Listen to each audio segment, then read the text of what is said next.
Hello everyone. तो अभी minus आई के ऑर्डर की बात कर लेते हैं। माइनस आई इफेक्ट जो भी लगाएंगे उनके ऑर्डर की बात कर लेते हैं। तो इसमें जो सबसे, अब देखो, आप मुझे बता सकते हो कि ऐसे कौन कौन से ग्रुप्स आपने पढ़े हैं, कौन कौन से एटम्स ऐसे पढ़े हैं पिछली 2 वीडियोस में जो कि माइनस आई लगाते हैं। ध्यान से याद करो, ऐसे आपने कौन कौन से एटम्स पढ़े हैं, कौन कौन से ग्रुप्स पढ़े हैं पिछले 2 वीडियोस में जो कि माइनस आई लगाते हैं। सोचिए सोचिए। हाँ जी, क्या बोल रहे हैं? फ्लोरीन आवाज़ आ रही है कहीं से? फ्लोरीन। फ्लोरीन क्या कर रहा था? जब हमने एग्जाम्पल में पढ़ा था कार्बन के ऊपर लगा था, ये कार्बन के ऊपर लगा था फ्लोरीन। ये क्या कर रहा था? इसको इलेक्ट्रॉन दे रहा था कि खींच रहा था? इससे कार्बन से इलेक्ट्रॉन खींच रहा था कि दे रहा था? खींच रहा था साहब। क्यों खींच रहा था? क्योंकि इसकी ईएन है हाई। ईएन हाई है मतलब इसकी इलेक्ट्रॉन के लिए एफिनिटी ज़्यादा है। इसे इलेक्ट्रॉन चाहिए, इलेक्ट्रॉन के लिए भूखा है ये बेचारा। जहाँ पे भी इलेक्ट्रॉन मिलेंगे वहाँ भागता हो जाएगा ये फ्लोरीन, वहाँ भागता हो जाएगा विषय वालों। तो इसकी हाई ईएन है, इस वजह से ये माइनस आई लगा रहा था। ठीक है, तो फ्लोरीन अगर लगाएगा तो फ्लोरीन की जो बाकी की फैमिली है, हेलोजन फैमिली, फ्लोरीन, क्लोरीन, फिर कल बाहर आई आंटी, ब्रोमीन, आयोडीन, फिर कल बाहर आई आंटी। तो ऐसे याद करते हैं ना इसको। तो ये भी तो खींचेंगे, ये भी खींचते हैं साहब, पर फ्लोरीन के कंपैरिजन में कम। क्लोरीन की ईएन तो हमने नाइट्रोजन के जितनी बताई थी अप्रॉक्सीमेटली, पर नाइट्रोजन से थोड़ी सी कम। तो ये खींचेगा, फिर इसके बाद ये खींचेगा, इसके बाद ये खींचेगा, इसके बाद ये खींचेगा। मतलब अगर हम हेलोजन्स में बात करें ना, ये सारी हमारी हेलोजन्स हैं, राइट। हेलोजन्स में अगर हम बात करें तो सबसे ज़्यादा माइनस आई किसका है? हेलोजन्स में अगर हम बात करें तो किसका है पीछे वालों? फ्लोरीन का है साहब, फ्लोरीन का है। और सबसे कम किसका है? आयोडीन का है। तो ये हेलोजन्स की बात है। लेकिन क्या सिर्फ यही ग्रुप है जो माइनस आई लगाते हैं? क्या फ्लोरीन ही सबसे स्ट्रॉन्ग माइनस आई लगाता है? फ्लोरीन की हाईएस्ट ईएन है, नो डाउट, इस बात में कोई भी डाउट नहीं है। हाईएस्ट ईएन है पूरे पीरियोडिक टेबल में 4.0 या 4। और क्या ये मैक्सिमम माइनस आई लगाता है? क्या फ्लोरीन को ही सबसे ज़्यादा भूख है इलेक्ट्रॉन की? फ्लोरीन से भी ज़्यादा कोई भूखा है? माइनस आई लगाने का मतलब यही है ना कि वो इलेक्ट्रॉन खींचेगा अपनी ओर, वो इलेक्ट्रॉन के लिए पागल होगा यार। उसे जहाँ से इलेक्ट्रॉन मिल रहे होंगे वहाँ से लेना चाहेगा वो। और प्लस आई का मतलब है वो देंगे, उनके पास भर भर के पड़े हैं, वो दूसरे को देंगे इलेक्ट्रॉन। तो प्लस आई में थे सारे के सारे एनायंस और एल्काइल ग्रुप्स, सारे के सारे एनायंस और alkyl groups. Alkyl group except for 3 जो हमने एक्सेप्शन पढ़ी थी, उसके अलावा बाकी सारे जितने भी अल्काइल ग्रुप में जितने भी एनायन हैं वो लगाएंगे प्लस साइन। और एनायन और अल्काइल ग्रुप में स्ट्रॉन्ग कौन लगाते हैं?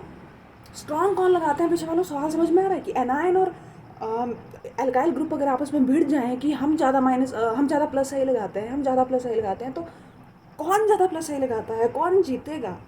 एनायन ज़्यादा प्लस आई लगाते हैं। आपने पिछला एग्जाम्पल पढ़ा था ना, उसमें पहले CH2 नेगेटिव था ना, सबसे पहले CH2 नेगेटिव था, फिर नाइट्रोजन था, NH नेगेटिव था, फिर ऑक्सीजन नेगेटिव था। और अल्काइल ग्रुप तो उसके बाद आना शुरू हुए थे, टर्शरी अल्काइल, कोई सेकेंडरी अल्काइल, ये तो उसके बाद आना शुरू हुए थे। तो एनायन और अल्काइल ग्रुप में से स्ट्रॉन्ग प्लस आई कौन लगाता है? एनायन। कौन लगाता है पीछे वालों? एनायन। तो ये बात ध्यान रखना आगे के लिए। अच्छा, अभी हम माइनस आई की बात कर रहे थे, तो माइनस आई पे वापस आ जाते हैं, प्लस आई पे बाद में जाते हैं। तो माइनस आई की बात कर रहे थे, तो बताओ क्या फ्लोरीन से ज़्यादा भी कोई माइनस आई लगाता है? फ्लोरीन से ज़्यादा भी क्या कोई भूखा है इलेक्ट्रॉन के लिए? हाँ जी साहब है। अरे फ्लोरीन तो बहुत बाद में जाके आता है, फ्लोरीन से ज़्यादा आगे लाइन लगी हुई है जो इलेक्ट्रॉन के लिए भूखे हैं। अब बताती हूँ आपको ऑर्डर, देखो। तो सबसे ज़्यादा इलेक्ट्रॉन के लिए जो भूखा है वो है नाइट्रोजन। अरे पूरी बात तो सुन लो, अकेला नाइट्रोजन नहीं, नाइट्रोजन के ऊपर लगे हुए हैं 3 फ्लोरीन पीछे वालों। देखो नाइट्रोजन के जो वैलेंस शेल में है वो होते हैं 3 इलेक्ट्रॉन, तो नाइट्रोजन जनरली 3 बॉन्ड बनाता है। लेकिन यहाँ पे देख रहे हो इसने 4 बॉन्ड बना दिए हैं। यहाँ पे कार्बन से जुड़ा होगा, यहाँ पे कार्बन से जुड़ा होगा, 4 बॉन्ड बना लिए। तो नाइट्रोजन ने अपनी औकात से ज़्यादा बॉन्ड बना लिए हैं। वैलेंस शेल में 3 इलेक्ट्रॉन है लेकिन फिर भी 4 बॉन्ड बना लिए हैं। औकात से ज़्यादा बॉन्ड जो भी बनाएगा उसके ऊपर आ जाएगा पॉजिटिव चार्ज। जब भी कोई एटम औकात से ज़्यादा बॉन्ड बना रहा होगा तो उसके ऊपर आ जाता है पॉजिटिव चार्ज। नाइट्रोजन के ऊपर पॉजिटिव चार्ज है। अरे देख रहे हो यार, हाई ही एन एटम है ये। फोन 3 ही तो बताए थे हाई एन एटम, उनमें से एक है हाई एन एटम है। और हाई एन एटम पे पॉजिटिव चार्ज, वो वैसे ही इलेक्ट्रॉन के लिए मरा जा रहा होता है और उस पर आपने पॉजिटिव चार्ज दे दिया, उससे और इलेक्ट्रॉन छीन लिए हैं, उसके ऊपर पॉजिटिव चार्ज है। तो अच्छी बात है या बुरी बात है? अच्छी बात है साहब या बुरी बात है? बहुत बुरी बात है, क्योंकि हाई एन एटम है, इसे पॉजिटिव बिल्कुल नहीं पसंद। बहुत बुरी बात है ये, हाई एन एटम पे पॉजिटिव चार्ज आ गया है। और ऊपर से देखो 3 फ्लोरीन लगे हुए हैं, तो फ्लोरीन ने तो इस नाइट्रोजन की जान निकाल दी है, क्योंकि फ्लोरीन खींचता है। एक तो इसने औकात से ज़्यादा बॉन्ड बनाए हैं, वैसे ही पॉजिटिव आया इसके ऊपर, और फ्लोरीन ने खींच के इसका और बुरा हाल कर दिया हुआ है। तो जो इलेक्ट्रॉन डेंसिटी वो फ्लोरीन की तरफ शिफ्ट होती रहेगी, नाइट्रोजन की तरफ कम इलेक्ट्रॉन रहेंगे। समझ रहे हैं बात? तो ये वाला सबसे स्ट्रॉन्ग लगाता है माइनस आई, ये बहुत ज़्यादा भूखा है, सबसे ज़्यादा भूखा ये है इलेक्ट्रॉन्स के लिए, इसका सबसे स्ट्रॉन्गेस्ट माइनस आई होता है। ठीक है, फ्लोरीन बहुत बुरे हाल से इलेक्ट्रॉन खींचे जा रहा है, 3 फ्लोरीन लगे हैं यार, समझो हाई एन एटम है फ्लोरीन, 3 फ्लोरीन खींच रहे हैं इस बेचारे नाइट्रोजन से जिसके ऊपर ऑलरेडी पॉजिटिव है। तो नाइट्रोजन तो रो रहा है बुरे हाल से कि कहीं से भी मुझे इलेक्ट्रॉन चाहिए, कहीं से भी। तो ये खींच रहा होगा इस कार्बन से, और बहुत ज़्यादा स्ट्रांगली खींच रहा होगा। समझ में आ रही है बात? तो ये है सबसे पहला NF3 पॉजिटिव। उसके बाद आता है NR3 पॉजिटिव।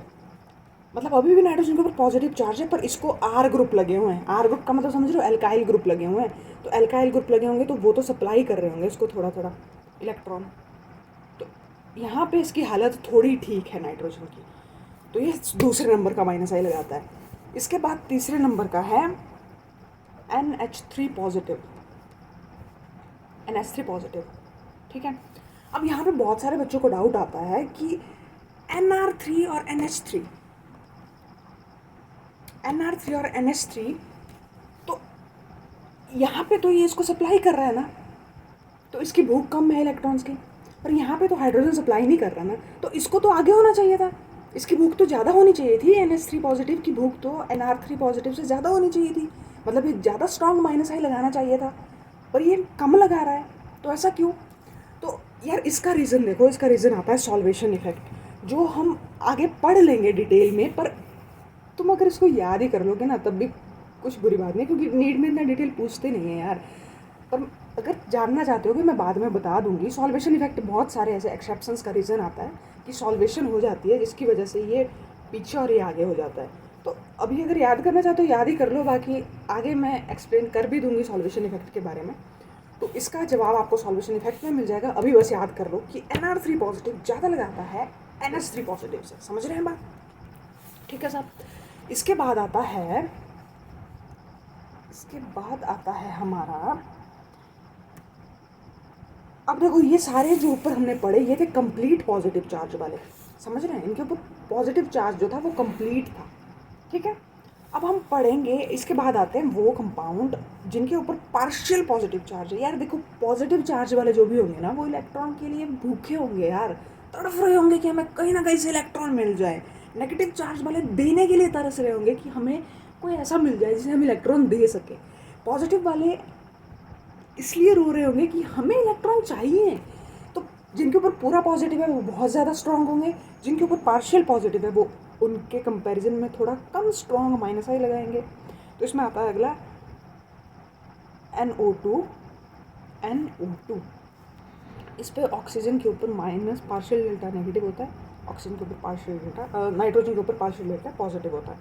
तो ये लगाता है फिर। और इसके बाद आता है साइनाइड।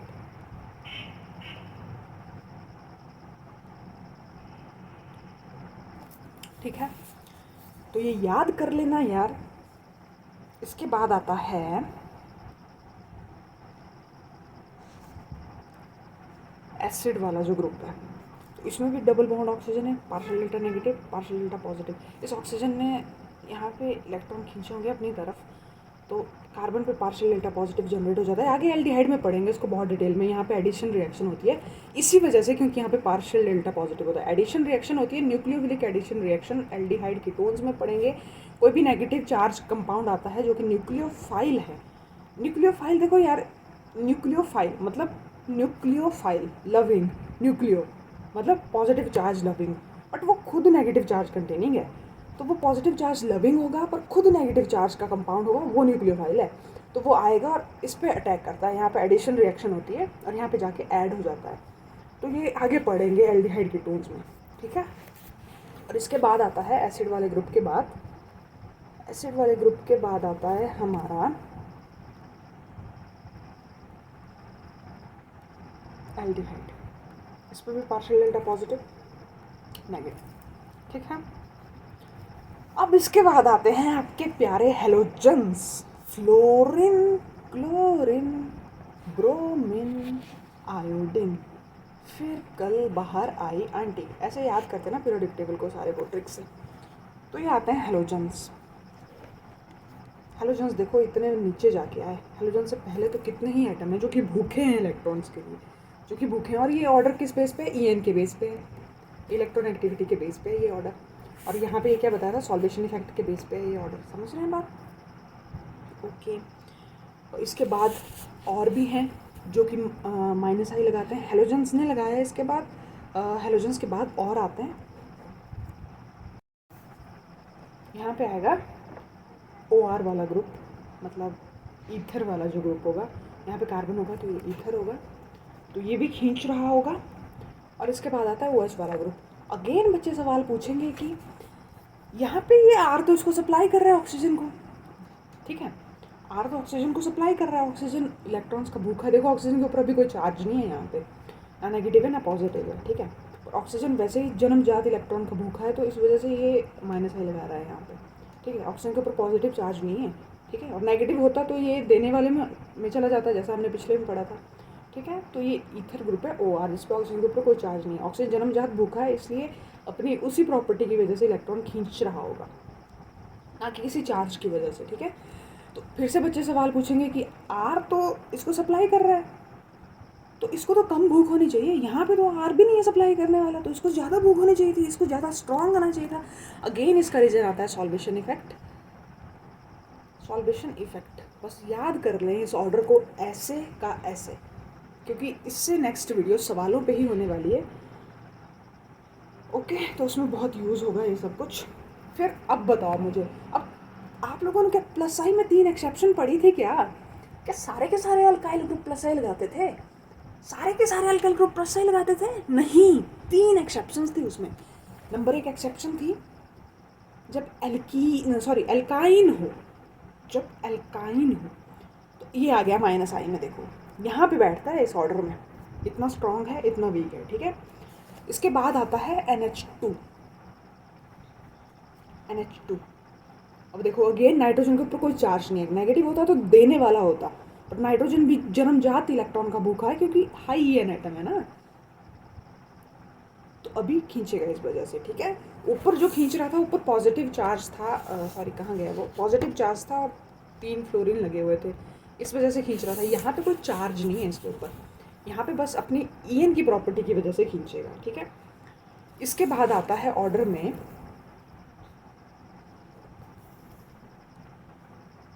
सेकेंड एक्सेप्शन जो थी हमारी, एल्कीन थी, पर एल्कीन थोड़ा वीक रहता है। एल्कीन से पहले जो बेंजीन वाला जो ग्रुप था वो आ जाएगा,